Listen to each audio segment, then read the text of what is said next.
morning. You're listening to Insurance Matchmaking, your path to health, life, and Medicare coverage with Matt Libby Insurance. And now, sharing his knowledge, here's your host, Matt Libby. All right, good morning. Welcome back to Insurance Matchmaking. And I do have a guest today. We had a little scheduling snafu previously, but we were able to get it in here. Fortunately, I was able to get 2 shows in with Taylor Stevens there recently, so it worked out great because I had some conflict with my schedule last week. And Teresa says, "Oh, I'm sorry, I can't make it tomorrow." I said, actually, that worked out. But she's here today. I have Teresa Sheppard, or Teresa Lynn, as it says on her book. But Gathered is the name you use for your insurance business. Well, actually, okay, go ahead. It used to be, yes. And good morning. Thank you for having me out. This is a lot of fun, and I appreciate the opportunity to be here. I know it's always in God's timing. So last week was crazy. So Teresa Lynn is the name I write under. Sometimes we're kind of testing that out. Other times I write under Teresa Sheppard, which is my full name. Gathered is a name that I've had a website for years. And I did own an insurance agency for a little while, and we ran under that name. And I am not an owner anymore. I actually sold my agency a while back. And so Gathered is now a ministry. And so it's super cool. And do you want to talk about that now? We'll get into that. Okay, we'll talk. It'll work in. But I wanted, and I was trying to remember, and it's like one of the things is kind of tying those and trying to figure out. It's like, okay, how long have we known each other? Because I've been in insurance for over 10 years now, and I'm trying. When we met, was I still Aflac when we met? I think you were Health Markets. I think I was fairly new there. I know we met at NTI.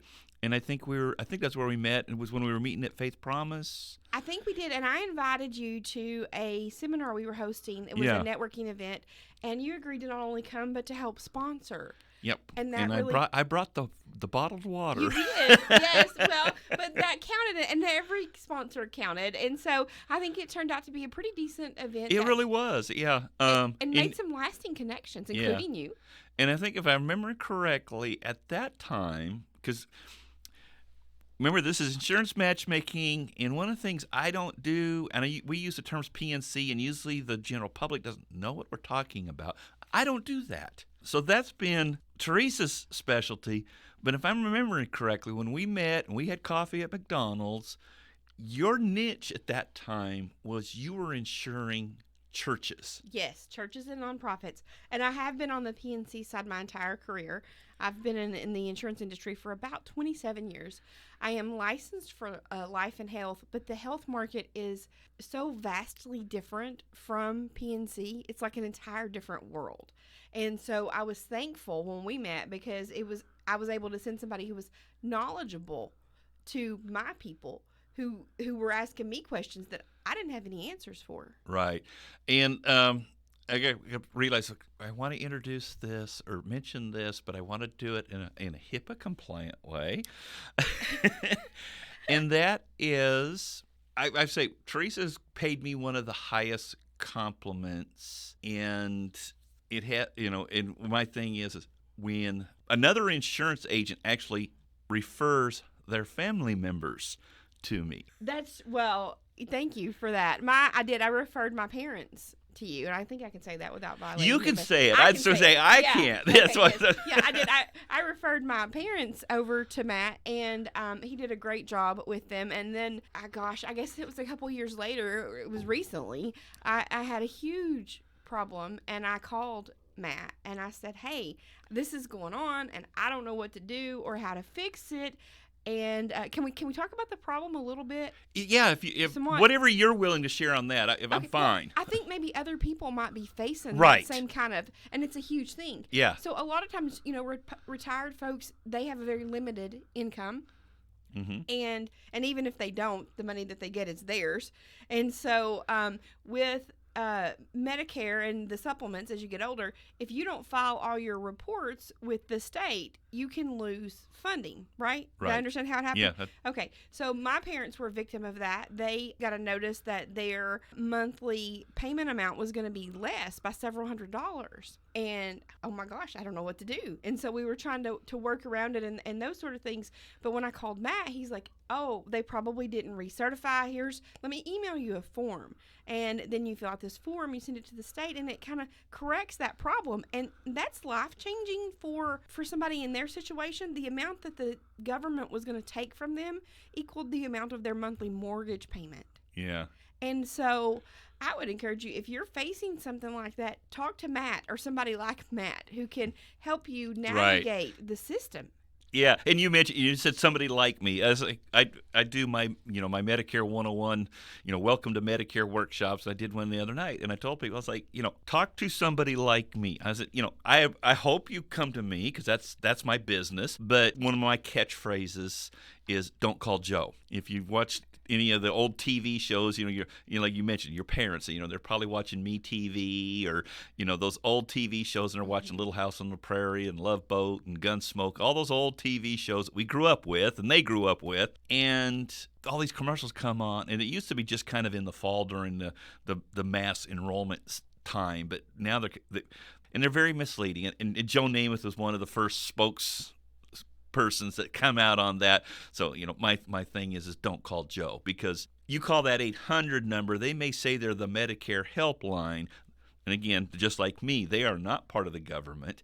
But what you're doing is you are calling into a high-pressure sales call center when you call those numbers. That's all it is. And unfortunately, where the people that get hoodwinked on that are usually older, be more kind of like, again, like Teresa's parents, not people my age who just turned 65 or they're turning 65. It's usually the older, and they're too trusting of, it's an 800 number on TV, it's got to be legit, and they'll call the number. And the thing is, those salespeople in that call center, their sole purpose is to get you on a Medicare Advantage plan.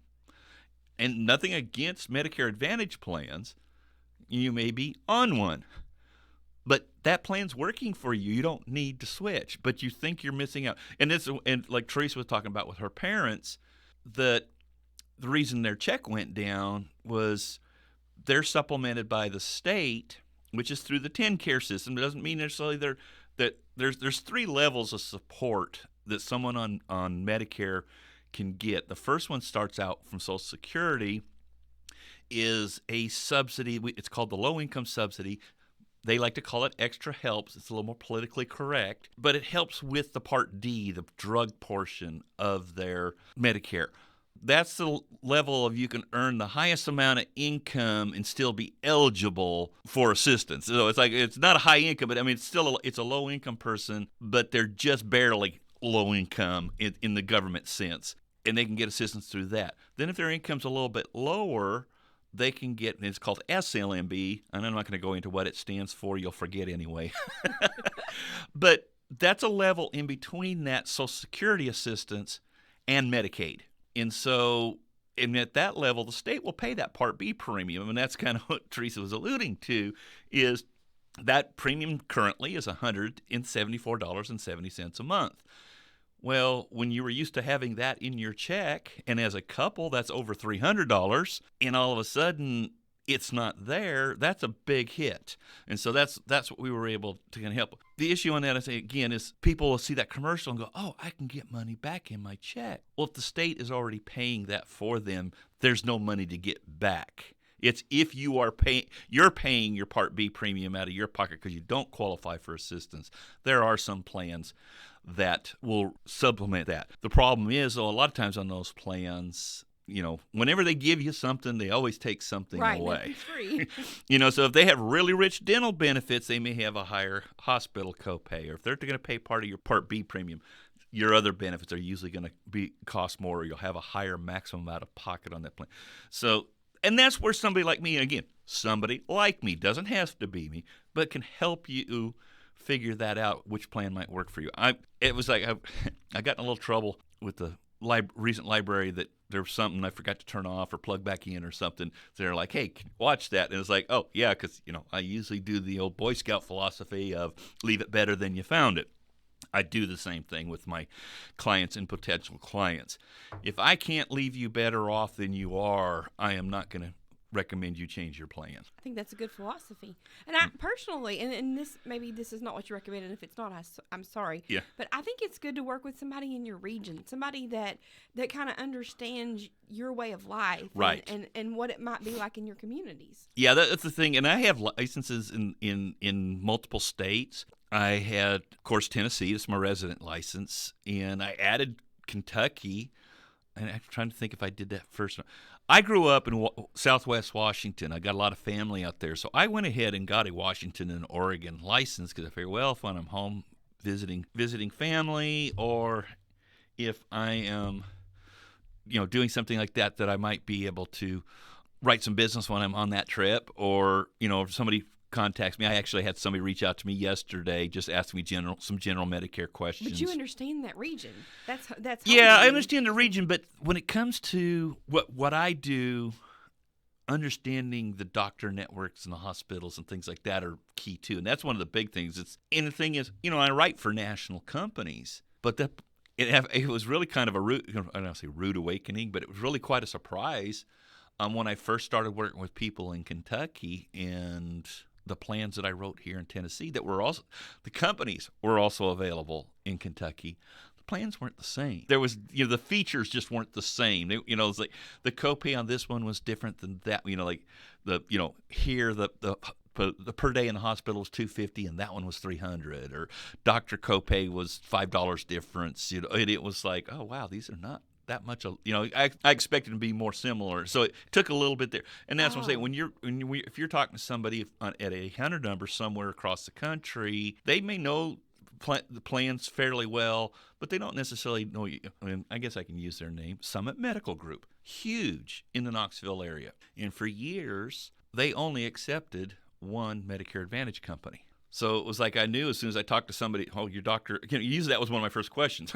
Is your doctor in Summit Medical Group? And they say, yes, okay, your options are this and this, and it was the same company.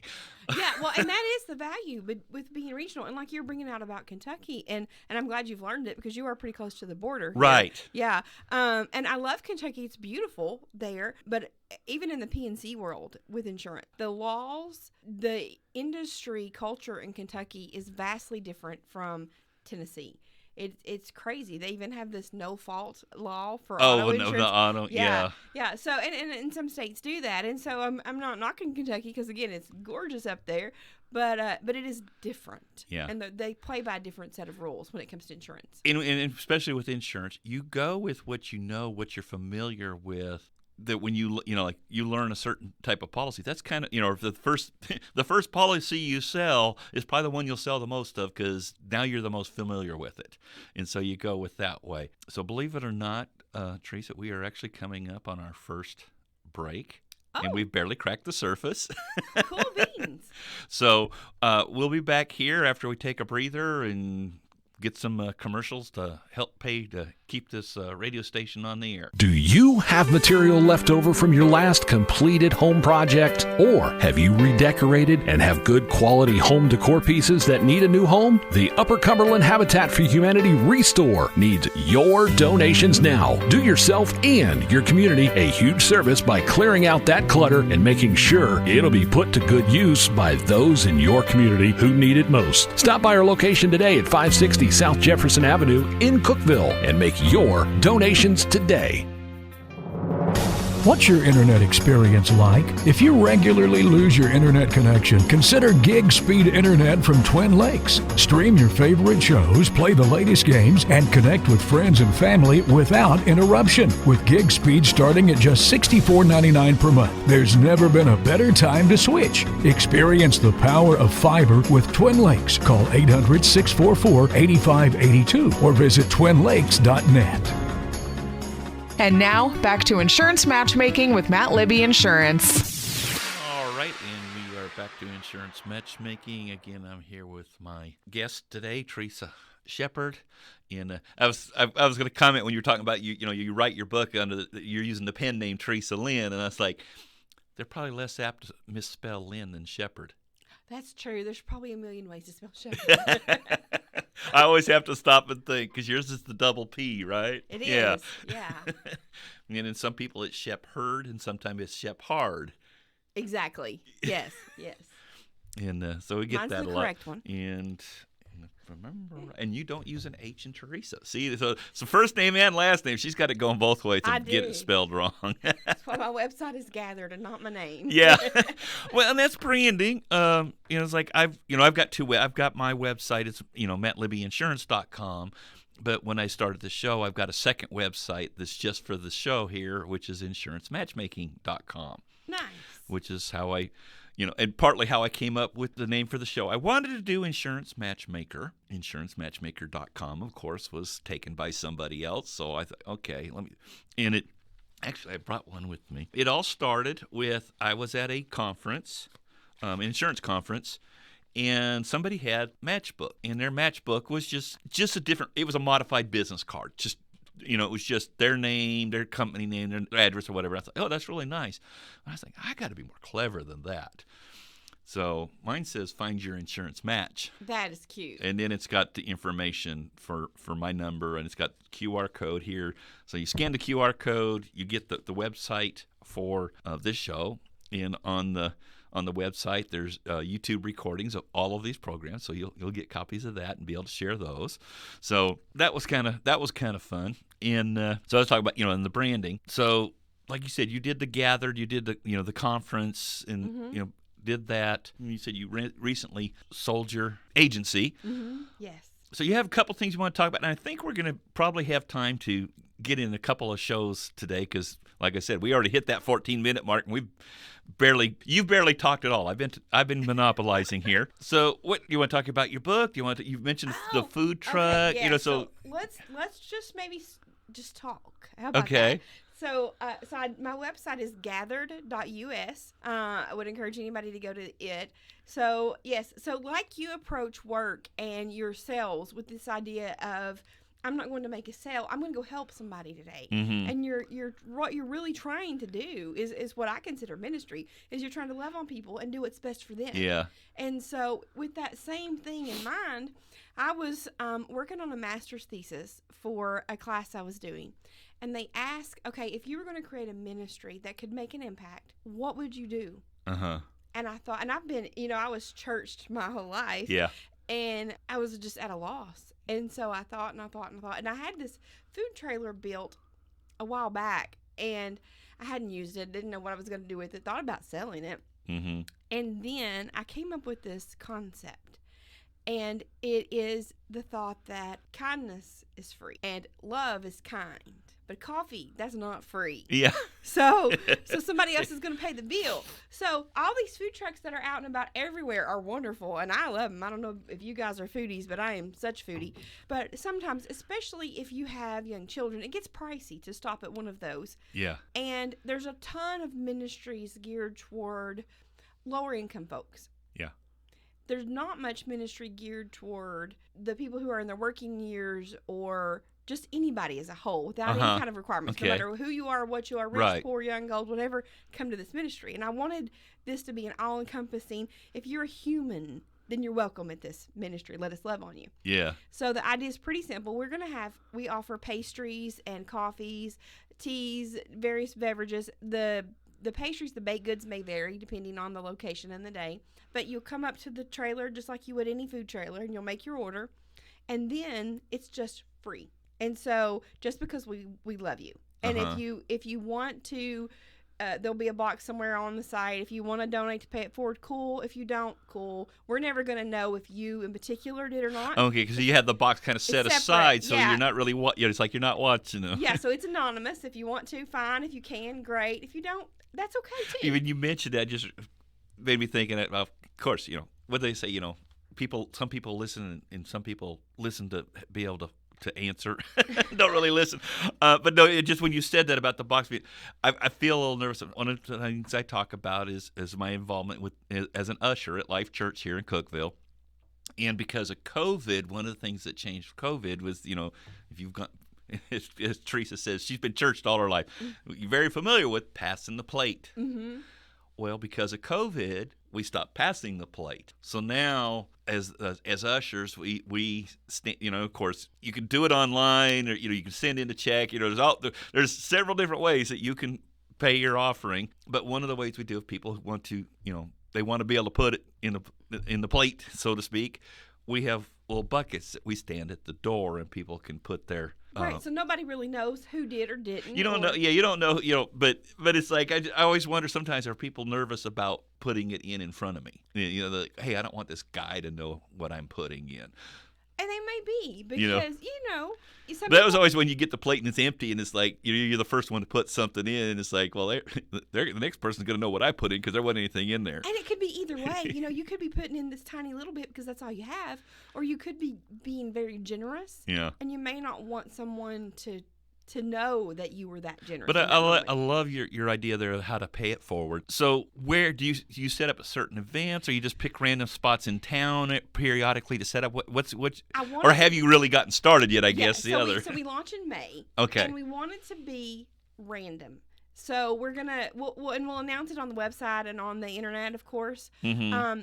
But we want to sometimes it'll be a grocery store. Sometimes it'll be a manufacturing plant. Maybe it'll be an office complex or apartment buildings. We want it to vary based on which businesses are willing to partner with us, who wants us there, and where we're kind of led to go. And so we want to have a certain amount of freedom.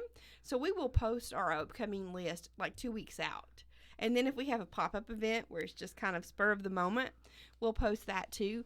One of the main concepts with this too is, as you know from networking, you don't build a lasting relationship from one single encounter. Right. It takes a while. Mm-hmm. And even though, we met at NTI, that didn't really stick with me until you came to the other event. And then I found out we had coffee, and then I found out more about who you are as a human. And then I was able to start referring you people. Yeah. But it kind of is an organic process that varies based on who you meet. So with the food trailer, we want to meet people, but then we want to connect them to the website or to the blog or to the newsletter so that we can stay in touch with them. We can see them again at another place. Maybe they can get involved in some level. So as I was thinking with, so I guess anytime when you do a ministry, I mean, yes, you want to love on people, but do you have, I can say, an ultimate goal of, like you said, maybe getting them plugged in somewhere?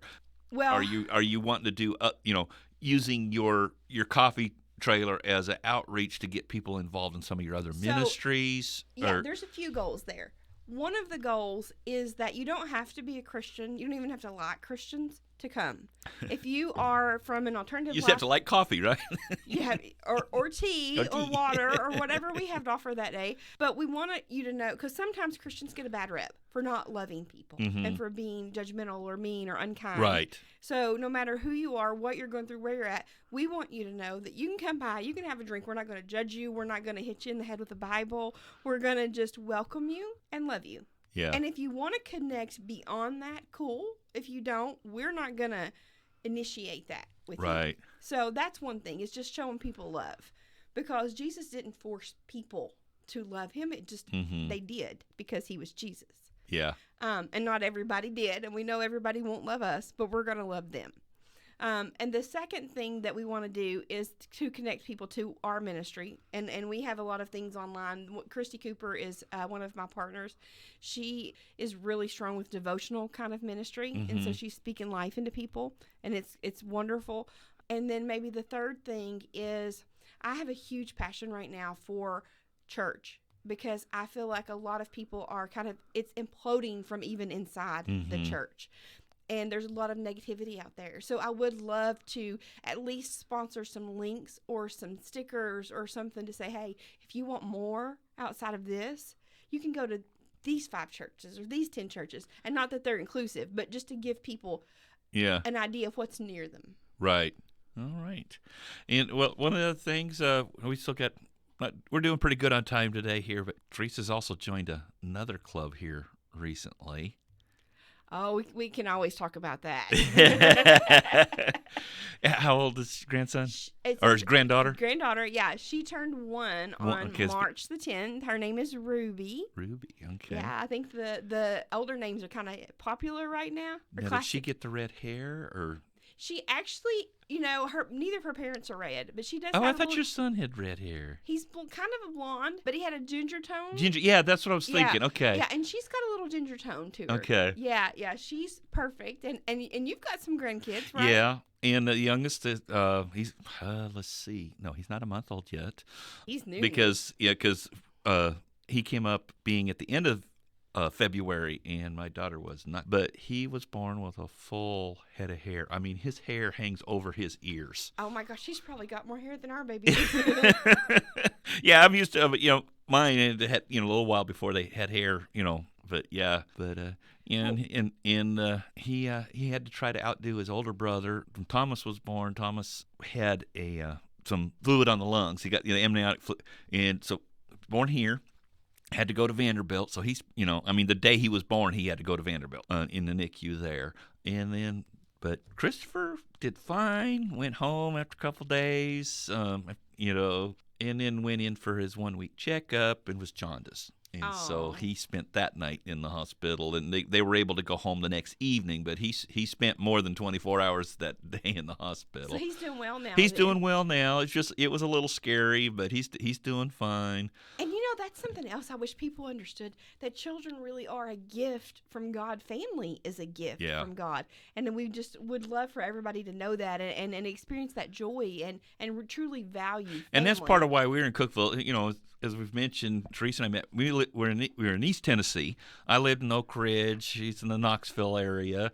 We're both in the Knoxville, like I said, because I'm not sure what part of Knoxville or you've probably moved since we've West talked. Knoxville. You're in West Knoxville, Yeah. so we weren't that far apart. And I'm not originally from East Tennessee. I'm not originally from Tennessee, as I've mentioned on here. But we're closer to all our kids now. My daughter, from my first marriage.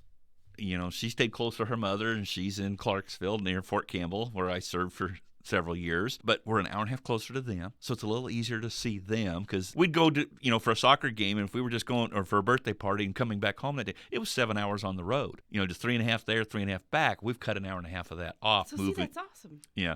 And then Laura and Gary are here in Sparta, so we're close to so we get to see those grandkids all the time. And then our son's in Nashville, so in fact he's actually spending time with his sister, helping out the new mom and my wife today, so he's had some time to come in town from Nashville. So again, we get to see them all a little bit more now than we did when they grew up and moved away and we were stuck in Oak Ridge.